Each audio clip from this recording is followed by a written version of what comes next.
ನಾನು Praveen from colour grading Kannada.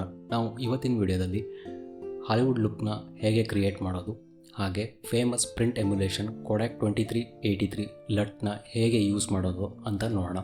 ಹಾಗೆ ಈ ವಿಡಿಯೋ ಎಂಡಿಂಗಲ್ಲಿ ಈಗ ರೀಸೆಂಟಾಗಿ ಒಂದು ಹಾಲಿವುಡ್ ಫಿಲಮ್ ಟ್ರೈಲರ್ ರಿಲೀಸ್ ಆಗಿದೆ. ಆ ಟ್ರೈಲರಲ್ಲಿ ಒಂದು ಶಾರ್ಟು ಕಲರ್ ಗ್ರೇಡಿಂಗ್ನ ನಾನಿಲ್ಲಿ ಮಾಡಿ ತೋರಿಸ್ತೀನಿ. ಯಾವ ಮೂವಿದು ಅಂತ ನಾನು ಈ ವಿಡಿಯೋ ಎಂಡಿಂಗಲ್ಲಿ ಹೇಳ್ತೀನಿ. ಸೊ ನಾನಿಲ್ಲಿ ಸ್ಟಾರ್ಟಿಂಗಲ್ಲಿ ನೋಟ್ ಟ್ರೀನ ಪ್ಲೇಸ್ ಮಾಡ್ಕೋತೀನಿ. ಫಸ್ಟ್ ಒಂದು ಸೀರಿಯಲ್ ನೋಡ್ ಹಾಕ್ಕೋತೀನಿ. ಈ ನೋಡನ್ನ ರೀನೇಮ್ ಮಾಡ್ಕೋತೀನಿ ನಾಯ್ಸ್ ರಿಡಕ್ಷನ್ ಅಂತ. ನೆಕ್ಸ್ಟ್ ನೋಡನ್ನ ರೀನೇಮ್ ಮಾಡ್ತೀನಿ IDT ಅಂತ. IDT ಅಂದರೆ ಇನ್ಪುಟ್ ಡಿವೈಸ್ ಟ್ರಾನ್ಸ್ಫರ್ ಅಂತ. ನೆಕ್ಸ್ಟ್ ಒಂದು ಪ್ಯಾರಲಲ್ ನೋಡ್ ಹಾಕೋತೀನಿ. ಆ ಪ್ಯಾರಲಲ್ ನೋಡಿಗೆ ನಾನು 2 ಸೀರಿಯಲ್ ನೋಡನ್ನ ಹಾಕೋತೀನಿ.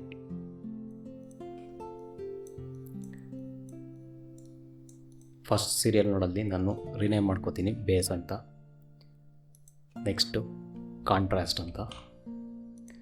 ನೆಕ್ಸ್ಟ್ ಬಾಟಮಲ್ಲಿರೋ ನೋಡಿಗೆ ನಾನು ಸ್ಯಾಚುರೇಷನ್ ಅಂತ ರೀನೇಮ್ ಮಾಡ್ತೀನಿ.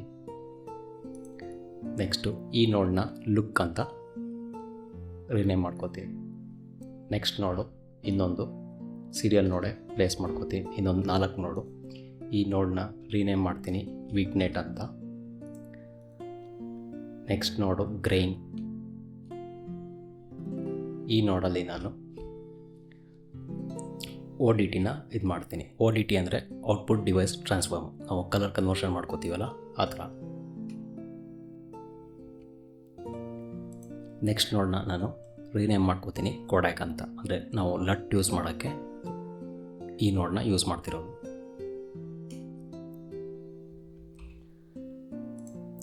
ಸೊ ನಾವು ಒಂದು ಪ್ರಾಪರ್ ನೋಟ್ ಟ್ರೀನ ಪ್ಲೇಸ್ ಮಾಡ್ಕೊಂಡಿದ್ದೀವಿ ಇವಾಗ. ಸೊ ನಾವಿಲ್ಲಿ ನೋಟ್ ಟ್ರೀನ ಪ್ಲೇಸ್ ಮಾಡ್ಕೊಂಡಿದ್ದೀವಿ. ಸ್ಟಾರ್ಟಿಂಗಲ್ಲಿ ನಾವು IDT ಕಲರ್ ಸ್ಪೇಸ್ನ ಟ್ರಾನ್ಸ್ಫರ್ ಮಾಡ್ಕೊಳ್ಳೋಣ. IDT ಅಂದರೆ ಇನ್ಪುಟ್ ಡಿವೈಸ್ ಟ್ರಾನ್ಸ್ಫಾರ್ಮು. ಇದಕ್ಕೆ ನಾನು ಎಫೆಕ್ಟ್ಸಿಗೆ ಬಂದು ಕಲರ್ ಸ್ಪೇಸ್ನ ಡ್ರ್ಯಾಗ್ ಮಾಡಿ ಇದ್ರ ಮೇಲೆ ಡ್ರಾಪ್ ಮಾಡ್ತಿದ್ದೀನಿ. ಇನ್ಪುಟ್ ಕಲರ್ ಸ್ಪೇಸ್ಗೆ ನಾನು ಇದು ಆ್ಯರಿ ಎಲೆಕ್ಸಾ ಫುಟೇಜ್ ಆಗಿರೋದ್ರಿಂದ ನಾನಿಲ್ಲಿ ಆ್ಯರಿ ವೈಟ್ ಗ್ಯಾಮೆಟ್ 4ನ ಸೆಲೆಕ್ಷನ್ ಮಾಡ್ತಿದ್ದೀನಿ. ಇನ್ಪುಟ್ ಗಾಮಾಗೆ ನಾನು ಆ್ಯರಿ ಲಾಕ್ಸ್ C4ನ ಸೆಲೆಕ್ಷನ್ ಮಾಡ್ತಾಯಿದ್ದೀನಿ. ಔಟ್ಪುಟ್ ಕಲರ್ ಸ್ಪೇಸ್ಗೆ ನನಗೆ ವರ್ಕಿಂಗಿಗೆ ಜಾಸ್ತಿ ಕಲರ್ಸ್ ಜಾಸ್ತಿ ಸಿಗಬೇಕು ಅನ್ನೋಕ್ಕೋಸ್ಕರ ನಾನು ಡಾವೆಂಚಿ ವೈಟ್ ಗ್ಯಾಮೆಟ್ನ ಸೆಲೆಕ್ಷನ್ ಮಾಡ್ತಾಯಿದ್ದೀನಿ. ಔಟ್ಪುಟ್ ಗಾಮಾಗೆ ಡಾವೆಂಚಿ ಇಂಟರ್ಮೀಡಿಯೇಟ್ನ ಸೆಲೆಕ್ಷನ್ ಮಾಡಿದ್ದೀನಿ. ಸೊ ಇಲ್ಲಿಗೆ ನಮ್ಮದು IDT ಟ್ರಾನ್ಸ್ಫರ್ ಮುಗೀತು. ನೆಕ್ಸ್ಟು ODT ಅಂದರೆ ಔಟ್ಪುಟ್ ಡಿವೈಸ್ ಟ್ರಾನ್ಸ್ಫರ್. ನಮಗೆ ಔಟ್ಪುಟ್ ಏನು ಬೇಕು ಅನ್ನೋದಕ್ಕೆ ಇಲ್ಲಿ ಕಲರ್ ಸ್ಪೇಸ್ ಟ್ರಾನ್ಸ್ಫರ್ ಮಾಡ್ಕೋಬೇಕಾಗತ್ತೆ. ಇಲ್ಲಿ ಕಲರ್ ಸ್ಪೇಸ್ ಟ್ರಾನ್ಸ್ಫಾರ್ಮ್ನ ಡ್ರ್ಯಾಗ್ ಮಾಡಿ input colour ಸ್ಪೇಸ್ಗೆ DaVinci wide gamut, input ಗಾಮಾಗೆ ನಾನು ಡಾವೆಂಚಿ ಇಂಟರ್ಮೀಡಿಯೇಟ್ ಸೆಲೆಕ್ಷನ್ ಮಾಡ್ತಾಯಿದ್ದೀನಿ. ಔಟ್ಪುಟ್ ಕಲರ್ ಸ್ಪೇಸು REC 709ಗೆ ಇಡ್ತಾಯಿದ್ದೀನಿ. ಔಟ್ಪುಟ್ ಗಾಮನ ನಾನು ಸಿನಿಯನ್ ಫಿಲ್ಮ್ ಲಾಗ್ ಇಡ್ತಾಯಿದ್ದೀನಿ. ನೀವಿಲ್ಲಿ ಕೇಳ್ಬೋದು, ಯಾವಾಗಲೂ ಔಟ್ಪುಟ್ ಗಾಮಾಗೆ ಗಾಮಾ 2.2 ಗಾಮಾ 2.4ನ ಯೂಸ್ ಮಾಡ್ತಾಯಿದ್ರಿ, ಈಗ ಯಾಕೆ ಸಿನಿಯನ್ ಫಿಲ್ಮ್ ಲಾಗ್ನ ಯೂಸ್ ಮಾಡ್ತಾಯಿದ್ದೀರಾ ಅಂತ. ಏನಕ್ಕೆ ಅಂದರೆ ನಾವಿಲ್ಲಿ ಕೊಡ್ಯಾಕ್ 2383 ಲಟ್ನ ಯೂಸ್ ಮಾಡ್ತಾಯಿದ್ದೀವಿ. ಇಲ್ಲಿ ಲಟ್ ಫೋಲ್ಡ್ರಿಗೆ ಬಂದು ಇಲ್ಲಿ ಫಿಲ್ಮ್ ಲುಕ್ಸ್ ಅಂತ ಒಂದು ಫೋಲ್ಡರ್ ಇರುತ್ತೆ. ಈ ಫೋಲ್ಡ್ರಲ್ಲಿ ಎಲ್ಲ ಕೊಡ್ಯಾಕ್ ಲಟ್ಸು ಫಿಲ್ಮ್ ಪ್ರಿಂಟ್ ಇಲ್ಲೇ ಇರುತ್ತೆ. ಅದು ಇನ್ಬಿಲ್ಟು. ಈ ಲಟ್ನ ಯೂಸ್ ಮಾಡಬೇಕಾದ್ರೆ ಇವ್ರದ್ದೇ ಒಂದು ರೂಲ್ಸ್ ಇದೆ. ಏನು ಅಂತ ಹೇಳ್ತೀನಿ. ಇಲ್ಲಿ ಸೆಟ್ಟಿಂಗ್ಸಿಗೆ ಬಂದು ಕಲರ್ ಮ್ಯಾನೇಜ್ಮೆಂಟಲ್ಲಿ ಓಪನ್ ಲಟ್ ಫೋಲ್ಡರ್ನ ಕ್ಲಿಕ್ ಮಾಡಿದ್ರೆ ನಿಮಗೆ ಈ ಥರ ಒಂದು ಫೋಲ್ಡರ್ ಓಪನ್ ಆಗುತ್ತೆ. ಇಲ್ಲಿ ಯಾವುದೇ ಲಟ್ ಮೇಲೆ ನೀವು ರೈಟ್ ಕ್ಲಿಕ್ ಮಾಡಿ ಓಪನ್ ವಿತ್ ನೋಟ್ ಪ್ಯಾಡ್ ಕೊಟ್ಟರೆ ಆ ಲಟ್ ಇನ್ಫಾರ್ಮೇಷನ್ ಬರುತ್ತೆ. ಇಲ್ಲಿ ಅವರೇ ಮೆನ್ಷನ್ ಮಾಡಿದ್ದಾರೆ, ಈ ಲಟ್ಟು ಪ್ರಾಪರಾಗಿ ವರ್ಕ್ ಆಗಬೇಕು ಅಂದರೆ ಸಿನಿಯನ್ ಲಾಗಲ್ಲಿ ಔಟ್ಪುಟ್ ಇರಬೇಕು. ಅಂದರೆ ಔಟ್ಪುಟ್ ಗಾಮಾ ಯಾವಾಗಲೂ ಸಿನಿಯನ್ ಫಿಲ್ಮ್ ಲಾಗಲ್ಲಿ ಇರಬೇಕು ಅಂತ. ಸೊ ಹಾಗಾಗಿ ನಾವು ODTಗೆ ನಾವು ಸಿನಿಯನ್ ಫಿಲ್ಮ್ ಲಾಗ್ನ ಇಡ್ತಾಯಿದ್ದೀವಿ. ನೆಕ್ಸ್ಟು ಇಲ್ಲಿ ಕೊಡ್ಯಾಕ್ ಲಟ್ಟಿಗೆ ನಾನಿಲ್ಲಿ 2383 ಲಟ್ನ ಯೂಸ್ ಮಾಡ್ತಾಯಿದ್ದೀನಿ. ಇದ್ರ ಮೇಲೆ ಡಬಲ್ ಕ್ಲಿಕ್ ಮಾಡಿದ್ರೆ ಅಪ್ಲೈ ಆಗುತ್ತೆ. ನೆಕ್ಸ್ಟು ಈಗ ಎಲ್ಲ ಎಫೆಕ್ಟ್ಸೇ ಹಾಕಿದ್ರಿ, ಕಲರ್ ಗ್ರೇಡ್ ಹೇಗೆ ಮಾಡ್ತೀರಾ, ಎಲ್ಲ ಎಫೆಕ್ಟ್ಸೇ ಆಗೋಯ್ತು ಅಂತ ನಾನಿಲ್ಲಿ ಕೊಡ್ಯಾಕ್ ಲಟ್ ಹಾಕಿರೋದು. ಈ ಲಟ್ಟು ಒಂದು ಫಿಲ್ಮ್ ಪ್ರಿಂಟ್ ಎಮ್ಯುಲೇಷನ್ ಆಗಿರೋದ್ರಿಂದ ಆ ಪ್ರಿಂಟಿಂದು ಕಾಂಟ್ರಾಸ್ಟು ಕರ್ವು ಗಾಮಾಗೋಸ್ಕರ ಯೂಸ್ ಮಾಡ್ತಿದ್ದೀವಿ. ನಾವೇನೇ ಕ್ರಿಯೇಟಿವ್ ಕಲರ್ ಗ್ರೇಡಿಂಗ್ ಮಾಡೋದು ಇಲ್ಲಿಂದ ಸ್ಟಾರ್ಟ್ ಆಗುತ್ತೆ. ನಿಮಗೆ ಕನ್ಫ್ಯೂಷನ್ ಆಗ್ತಾ ಇರ್ಬೋದು, IDT ಅಂದ್ರೇನು, ODT ಅಂದ್ರೇನು. ಪ್ರತಿಯೊಂದು ವೀಡಿಯೋದಲ್ಲೂ ಪ್ರತಿ ಸರಿನೂ ಬೇರೆ ಬೇರೆ ಥರ ಕಲರ್ ಟ್ರಾನ್ಸ್ಫಾರ್ಮ್ ಮಾಡ್ತಾರಲ್ಲ, ಕಲರ್ ಸ್ಪೇಸ್ ಟ್ರಾನ್ಸ್ಫಾರ್ಮ್ ಮಾಡ್ತಾರಲ್ಲ ಅಂತ. ಕಲರ್ ಸ್ಪೇಸ್ ಟ್ರಾನ್ಸ್ಫಾರ್ಮು ಒಂದು ಕನ್ಫ್ಯೂಸಿಂಗ್ ಟಾಪಿಕ್ಕು ಮತ್ತು ತುಂಬ ಇಂಪಾರ್ಟೆಂಟ್ ಟಾಪಿಕ್ಕು. ಅದ್ರ ಮೇಲೆ ಸಪ್ರೇಟಾಗಿ ಒಂದು ವೀಡಿಯೋ ಮಾಡ್ತೀನಿ. ಸೊ ಇವಾಗ ಗ್ರೇಡಿಂಗ್ ಬಗ್ಗೆ ನೋಡೋಣ. ಸ್ಟಾರ್ಟಿಂಗಲ್ಲಿ ಎಲ್ಲ ಕೋಡ್ಯಾಕ್ 2383 ಲಟ್ ಹಾಕಾಯಿತು. ನೆಕ್ಸ್ಟು ಇಲ್ಲಿ ನಾವು ಇಮೇಜ್ ಅಬ್ಸರ್ವ್ ಮಾಡಬೇಕಾದ್ರೆ ಅಂದರೆ ತುಂಬ ನಾಯ್ಸ್ ಇದೆ. ಸೊ ಸ್ಟಾರ್ಟಿಂಗಲ್ಲಿ ನಾವು ನಾಯ್ಸ್ ರಿಡಕ್ಷನ್ ಮಾಡ್ಕೊಳ್ಳೋಣ. ಇಲ್ಲಿ ನಾಯ್ಸ್ ರಿಡಕ್ಷನ್ ನೋಡಿ ಬಂದು ನಾವಿಲ್ಲಿ ಮೋಷನ್ ಎಫೆಕ್ಟ್ಸಲ್ಲಿ ನಾಯ್ಸ್ ರಿಡಕ್ಷನ್ ಮಾಡ್ತಾಯಿದ್ದೀನಿ. 3 ಫ್ರೇಮ್ಸ್ ಸೆಲೆಕ್ಷನ್ ಮಾಡಿಕೊಂಡು ಟೆಂಪರಲ್ ಥ್ರೆಶೋಲ್ಡಲ್ಲಿ ಒಂದು 5.6 ಇಟ್ಟಿದ್ದೀನಿ. ಇಲ್ಲಿ ಸ್ಪಾಟಿಯಲ್ ಥ್ರೆಶೋಲ್ಡಲ್ಲಿ ಚೈನ್ ಅನ್ಲಿಂಕ್ ಮಾಡಿ ಕ್ರೋಮಾ ಮಾತ್ರ ಒಂದು 5.67 ಇಶ್ ಇಡ್ತಾ ಇದ್ದೀನಿ. ಸೊ ಇಲ್ಲಿ ನೋಡಿದ್ರಲ್ಲ ನಾಯ್ಸ್ ರಿಡಕ್ಷನ್ ಆಗಿದೆ. ನೆಕ್ಸ್ಟು ನಾವು ಬೇಸಿಗೆ ಬಂದು ನೆಕ್ಸ್ಟು ಬೇಸ್ ನೋಡೋದು ನಾನಿಲ್ಲಿ ಗೇನ್ನ ಸ್ವಲ್ಪ ಕಮ್ಮಿ ಮಾಡ್ತಾಯಿದ್ದೀನಿ. ಸ್ವಲ್ಪ ಕಾಮ ಇನ್ಕ್ರೀಸ್ ಮಾಡ್ತಾಯಿದ್ದೀನಿ, ಗೇನ್ ಸ್ವಲ್ಪ ಕಮ್ಮಿ ಮಾಡ್ತಾಯಿದ್ದೀನಿ. ನೆಕ್ಸ್ಟು ನಾವು ಕಾಂಟ್ರಾಸ್ಟ್ ನೋಡೋಲ್ಲಿ ನಾನು ಸ್ವಲ್ಪ ಕಾಂಟ್ರಾಸ್ಟ್ ಆ್ಯಡ್ ಮಾಡ್ತಾಯಿದ್ದೀನಿ. ಆ್ಯಡ್ ಮಾಡಿ ಪಿವಿಟಲ್ಲಿ ಕಾಂಟ್ರಾಸ್ಟ್ ರೇಷಿಯೋನ ಅಡ್ಜಸ್ಟ್ ಮಾಡ್ತಾಯಿದ್ದೀನಿ. Contrast ratio.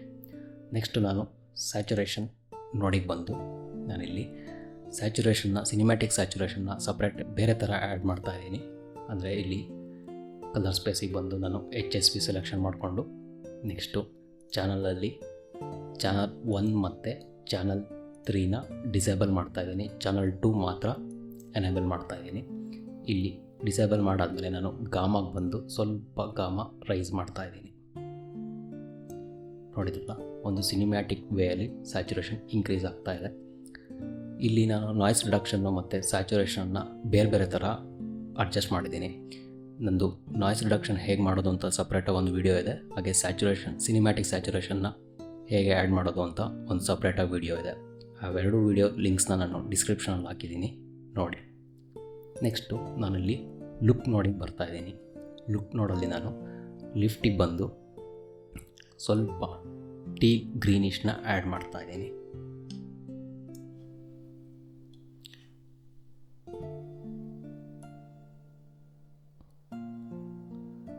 ಆ್ಯಡ್ ಮಾಡಿ ಅದನ್ನು ಕೌಂಟ್ರ್ ಮಾಡೋಕ್ಕೆ ನಾನು ಗಾಮಾದಲ್ಲಿ ಸ್ವಲ್ಪ ರೆಡ್ ಕಡೆಗೆ ಮೂವ್ ಮಾಡ್ತಾಯಿದ್ದೀನಿ. ಸ್ಕಿನ್ ಟೋನ್ಸ್ಗೋಸ್ಕರ ಸ್ವಲ್ಪ ರೆಡ್ ಕಡೆಗೆ ಮೂವ್ ಮಾಡ್ತಾಯಿದ್ದೀನಿ. ನೆಕ್ಸ್ಟ್ ನಾನು ವಿಗ್ನೈಟ್ ನೋಡಿಗೆ ಬಂದು ಇಲ್ಲಿ ಪವರ್ ವಿಂಡೋಸಲ್ಲಿ ನಾನು ಸರ್ಕ್ಯುಲರ್ ಪವರ್ ವಿಂಡೋ ಸೆಲೆಕ್ಷನ್ ಮಾಡ್ಕೋತಾ ಇದ್ದೀನಿ. ಸೆಲೆಕ್ಷನ್ ಮಾಡಿ ನನಗೆ ಯಾವ ಥರ ಬೇಕು ಅಂತ ಅಡ್ಜಸ್ಟ್ ಮಾಡ್ತಾ ಇದ್ದೀನಿ. ಒಂದು ವಿಗ್ನೇಟ್ ಕೊಡೋಕ್ಕೋಸ್ಕರ, ಸಬ್ಜೆಕ್ಟ್ ಹೈಲೈಟ್ ಮಾಡೋಕ್ಕೋಸ್ಕರ ನಾನು ಅಡ್ಜಸ್ಟ್ ಮಾಡ್ತಾಯಿದ್ದೀನಿ. ಅಡ್ಜಸ್ಟ್ ಮಾಡಿ ನಾನಿಲ್ಲಿ ಸಾಫ್ಟ್ನೆಸ್ನ ಸ್ವಲ್ಪ ಇನ್ಕ್ರೀಸ್ ಮಾಡ್ತಾ ಇದ್ದೀನಿ. ನೆಕ್ಸ್ಟು ಇದನ್ನ ಇನ್ವರ್ಟ್ ಮಾಡ್ಕೋತಾ ಇದ್ದೀನಿ, ಅಂದರೆ ಉಲ್ಟಾ ಸೆಲೆಕ್ಷನ್ ಮಾಡಿಕೊಂಡು ನೆಕ್ಸ್ಟು ಗಾಮ ಬಂದು ಗಾಮ ಡಿಕ್ರೀಸ್ ಮಾಡ್ತಾ ಇದ್ದೀನಿ. ನೆಕ್ಸ್ಟ್ ಇನ್ನೊಂದು ಸ್ವಲ್ಪ ಸಾಫ್ಟ್ನೆಸ್ ನೋಡಿದ್ವಲ್ಲ, ವಿಗ್ನೇಟ್ ಆಯಿತು. ನೆಕ್ಸ್ಟ್ ಗ್ರೈನಲ್ಲಿ ನಾನು ಗ್ರೈನಿಗೆ ಬಂದು ಎಫೆಕ್ಟ್ಸಿಗೆ ಬಂದು ಇಲ್ಲಿ ಫಿಲ್ಮ್ ಗ್ರೈನ ಡ್ರ್ಯಾಗ್ ಮಾಡಿ ಡ್ರಾಪ್ ಮಾಡ್ತಾಯಿದ್ದೀನಿ. ಇಲ್ಲಿ ನಾನು 16mm 500Tನ ಸೆಲೆಕ್ಷನ್ ಮಾಡ್ತಾಯಿದ್ದೀನಿ. ಈ ಗ್ರೈನ್ ಒಪಾಸಿಟಿ ಸ್ವಲ್ಪ ಅಡ್ಜಸ್ಟ್ ಮಾಡ್ತಾಯಿದ್ದೀನಿ ಎಷ್ಟು ಬೇಕು. ನೆಕ್ಸ್ಟ್ ವಿಗ್ನೈಟ್ ನೋಡಲ್ಲಿ ನಾನು ಇನ್ನೊಂದು ಸ್ವಲ್ಪ ಆಸ್ಪೆಕ್ಟ್ ರೇಷಿಯೋನ ಕಮ್ಮಿ ಮಾಡಿ ಇದನ್ನ ಅಡ್ಜಸ್ಟ್ ಮಾಡ್ತಾ ಇದ್ದೀನಿ. ಸ್ವಲ್ಪ ಸಾಫ್ಟ್ನೆಸ್ ಜಾಸ್ತಿ. ಸೊ ಇಲ್ಲಿ ಲುಕ್ ನೋಡಲ್ಲಿ ನಾನು ಮತ್ತೆ ಅಡ್ಜಸ್ಟ್ ಮಾಡ್ತಾಯಿದ್ದೀನಿ. ಸ್ವಲ್ಪ ಗ್ರೀನಿಶ್ ಟೀಲಿಗೆ ಅಡ್ಜಸ್ಟ್ ಮಾಡ್ತಾಯಿದ್ದೀನಿ.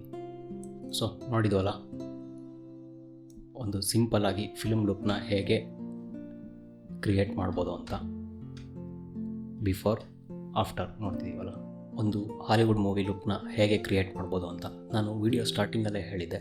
ಒಂದು ಫೇಮಸ್ ಮೂವಿ ಟ್ರೈಲರ್ದು ಲುಕ್ನ ರೀಕ್ರಿಯೇಟ್ ಮಾಡ್ತಾ ಇದ್ದೀನಿ ಅಂತ. ಆ ಮೂವಿ ಯಾವುದು ಅಂದರೆ ಜೋಕರ್ ಮೂವಿದು ರೀಸೆಂಟಾಗಿ ಒಂದು ಟ್ರೈಲರ್ ರಿಲೀಸ್ ಆಗಿದೆ. ಆ ಮೂವಿ ಲುಕ್ನ ನಾನು ರೀಕ್ರಿಯೇಟ್ ಮಾಡಿದ್ದೀನಿ. ನಾವಿಲ್ಲಿ 2 ಕ್ಲಿಪ್ಸ್ನ ನೋಡೋದಾದ್ರೆ ಸ್ಕೋಪ್ಸಲ್ಲಿ ಸ್ಕೋಪ್ಸ್ ಅಬ್ಸರ್ವ್ ಮಾಡ್ತಾ ಇದ್ದೀರಲ್ಲ, ಎರಡು ಮೂವಿದು ಕ್ಲಿಪ್ಪು ಸ್ಕೋಪ್ಸು ಸೇಮ್ ಇದೆ. ಸೊ ನಾವು ಈ ಥರ ಒಂದು ಹಾಲಿವುಡ್ ಮೂವಿ ಲುಕ್ನ ರೀಕ್ರಿಯೇಟ್ ಮಾಡ್ಬೋದು ಕೊಡ್ಯಾಕ್ 2383 ಲಟ್ನ ಯೂಸ್ ಮಾಡಿ. ಕೊಡ್ಯಾಕ್ 2383 ಲಟ್ಟು ಏನಕ್ಕೆ ತುಂಬ ಸ್ಪೆಷಲ್ಲು ಅಂದರೆ, ತುಂಬ ಫೇಮಸ್ ಮೂವಿ ಎಲ್ಲ ಪ್ರಿಂಟ್ ಆಗಿರೋದು ಫಿಲ್ಮ್ ಎಮ್ಯುಲೇಷನ್ನು ಇದೇ ಕೊಡ್ಯಾಕ್ 2383 ಲಟ್ಟಿಂದ. ಫಾರ್ ಎಕ್ಸಾಂಪಲು ನಾವಿಲ್ಲಿ ಶಾರ್ಟ್ ಆನ್ ವಾಟ್ ಅಂತ ಒಂದು ವೆಬ್ಸೈಟ್ ಇದೆ. ಆ ವೆಬ್ಸೈಟಿಗೆ ಬಂದರೆ ಯಾವ ಮೂವಿ ಯಾವ ಕ್ಯಾಮ್ರಾದಲ್ಲಿ ಶೂಟ್ ಆಗಿದೆ, ಯಾವ ಲೆನ್ಸ್ ಯೂಸ್ ಮಾಡಿದ್ದಾರೆ, ಯಾವ ಫಿಲ್ಮಲ್ಲಿ ಶೂಟ್ ಮಾಡಿದ್ದಾರೆ, ಹಾಗೆ ಯಾವ ಪ್ರಿಂಟ್ ಯೂಸ್ ಮಾಡಿದ್ದಾರೆ, ಯಾರು ಕಲರ್ ಗ್ರೇಡಿಂಗ್ ಮಾಡಿದ್ದಾರೆ ಅಂತ ಎಲ್ಲ ಇನ್ಫಾರ್ಮೇಷನ್ ಗೊತ್ತಾಗುತ್ತೆ. ನಾವು ಅಲ್ಲಿ ಬಂದಾಗ ಕೊಡ್ಯಾಕ್ 23 ಫಿಲ್ಮ್ ಪ್ರಿಂಟ್ ಸ್ಟಾಕಿಗೆ ಬಂದು ನೋಡಿದಾಗ ಕೊಡ್ಯಾಕ್ ವಿಷನ್ 2383 ಕಲರಲ್ಲಿ ತುಂಬ ಫೇಮಸ್ ಮೂವಿನೂ ಅಂದರೆ ಯೂಸ್ ಮಾಡಿದ್ದಾರೆ. ಅಲ್ಲಿಗೆ ಫಸ್ಟ್ ನೋಡೋದಾದರೆ ನಾವು ಇಲ್ಲಿ ಇಂಟರ್ಸ್ಟೆಲ್ಲರು ಮತ್ತು Spiderman, Snake Eyes, Spiderman 2, Mission Impossible, ಇದೇ ಥರ ತುಂಬ ಮೂವೀಸು 2383 ಅಲ್ಲಿ ಪ್ರಿಂಟ್ ಎಮ್ಯುಲೇಷನ್ನ ಯೂಸ್ ಮಾಡಿದ್ದಾರೆ. ಸೊ ಹಾಗಾಗಿ ಈ ವಿಡಿಯೋದಲ್ಲಿ ನೋಡಿದ್ವಿ ನಾವು ಕೊಡ್ಯಾಕ್ 2383 ಲಟ್ನ ಹೇಗೆ ಯೂಸ್ ಮಾಡಿ ಯಾವ ಥರ ಒಂದು ಫಿಲ್ಮ್ ಲುಕ್ನ ಕ್ರಿಯೇಟ್ ಮಾಡ್ಬೋದು ಅಂತ. ಸೊ ನೆಕ್ಸ್ಟ್ ವಿಡಿಯೋದಲ್ಲಿ ನಾವು ಇನ್ನೊಂದು ಕಲರ್ ಗ್ರೇಡಿಂಗ್ ಟಾಪಿಕ್ ಬಗ್ಗೆ ಡಿಸ್ಕಸ್ ಮಾಡೋಣ.